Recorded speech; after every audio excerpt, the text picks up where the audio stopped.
it earlier on, the chief of Uganda's military, Muhoozi Kainerugaba,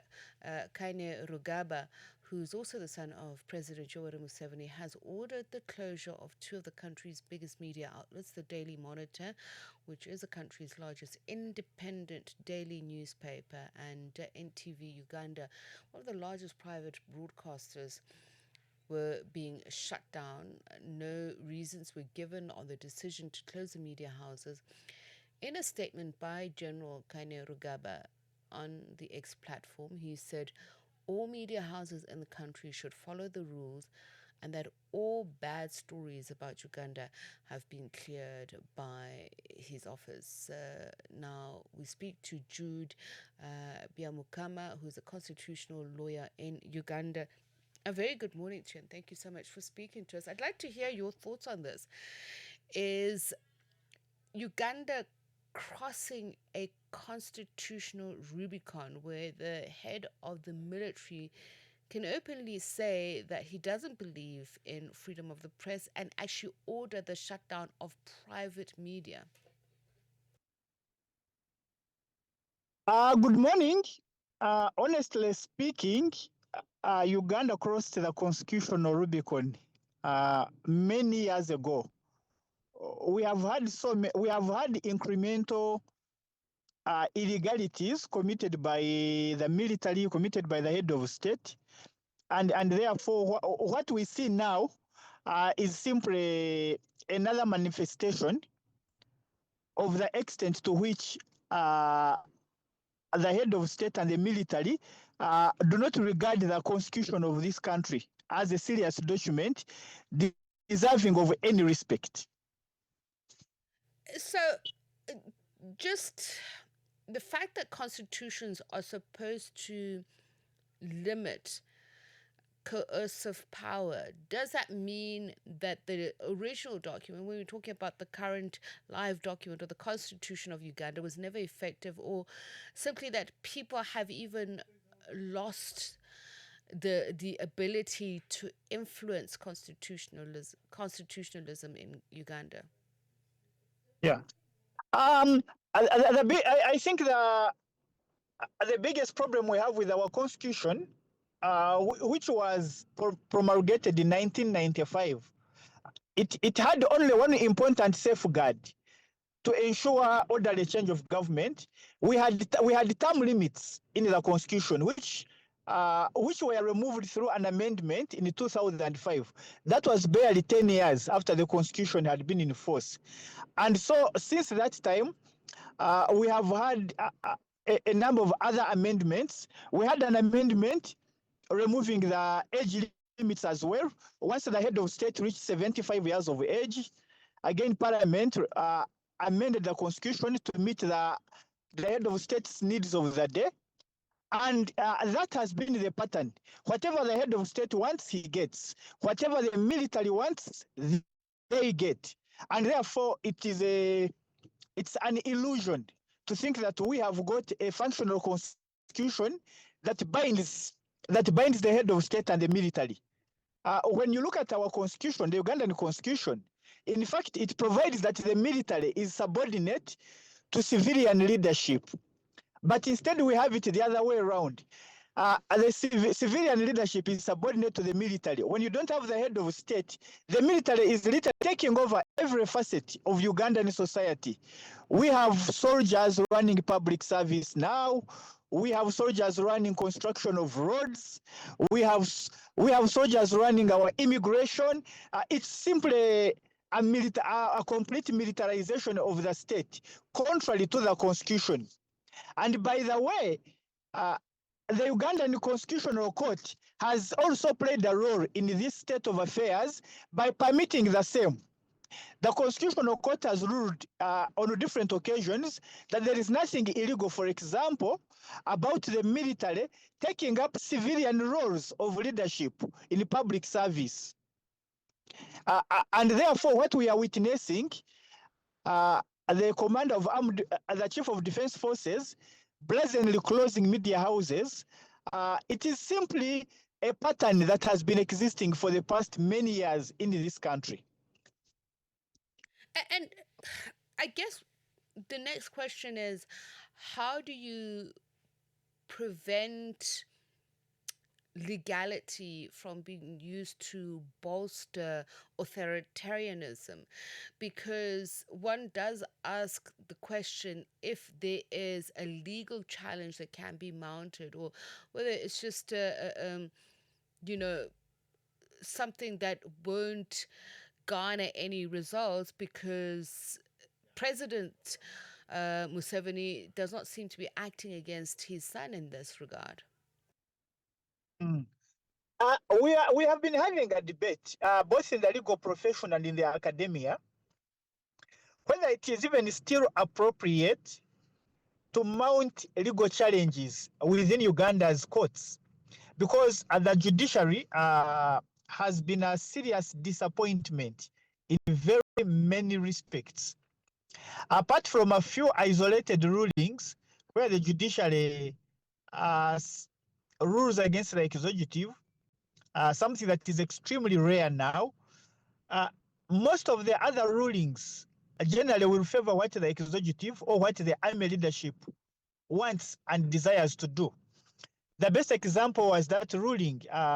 We had a constitutional challenge last year, mounted against the legality of President Museveni appointing serving army officers in civilian roles in public service. We have army officers in cabinet, and the Constitutional Court ruled that there's nothing wrong with that. And yet, our Constitution clearly subordinates the military to civilian leadership.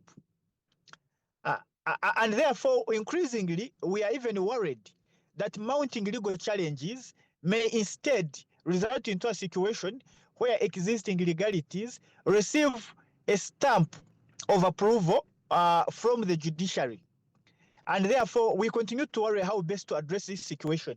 The judiciary has even failed the simplest of tests when it comes to questions of bail. Right now, we have several political prisoners languishing in prisons simply because they can't be given bail. And yet the Ugandan constitution requires that accused persons who spend more than 6 months or in pre-trial detention should be given bail mandatorily. But that's not happening for cases with the political undertones. And therefore, it's a very difficult situation we find ourselves in, both in the academia and in the legal profession. How to deal with the events that are unfolding is quite challenging at the moment. Is this an informal, unofficial transfer of presidential powers to the head of the army? Because he occupies, General Muhuzi Kainerugaba, a very unique position, that of being army chief, the son of the president, and almost understood to be President Museveni's successor. I think we could say so. In a sense, there appears to be an unofficial transfer of leadership from the head of state to his son, who is the army commander. And by the way, to give you some history, the last time the Daily Monitor newspaper was closed several years ago, it was after it ran a story from a now retired army officer who had written a letter to intelligence officials raising an alarm that a number of people were vulnerable to assassination on the grounds that they were opposed to the president seeking to appoint his son as the next head of state. When that story was published, the Daily Monitor newspaper was closed down by the Uganda police. It's many years ago, but as we can see, that was a very prophetic story that was accurate, for which the Daily Monitor was closed. And now, years later, we have the army commander, who was really the main character in that story, closing the Daily Monitor and its sister media houses, NTV and Spark TV, and the radio stations. Therefore, it's clear this has been a pattern, I think, for the past 30 years. Initially, the president used to deny that he was not setting up his son to succeed him. Officially, it was denied consistently for the past 30 years. I also remember over again 30 years ago when the president took his son to one of the most elite military academies in the United Kingdom, Sandhurst Military Academy, and then the public raised an alarm. The president again would always brush off all concerns about what he was trying to do. But as we can see now, the chickens have come home to roast. It's very clear where Uganda is heading, that this is an indirect transition from the head of state who was democratically elected only a few months ago and is clearly letting his son assume leadership and become a de facto or an alternate head of state. Right. Okay.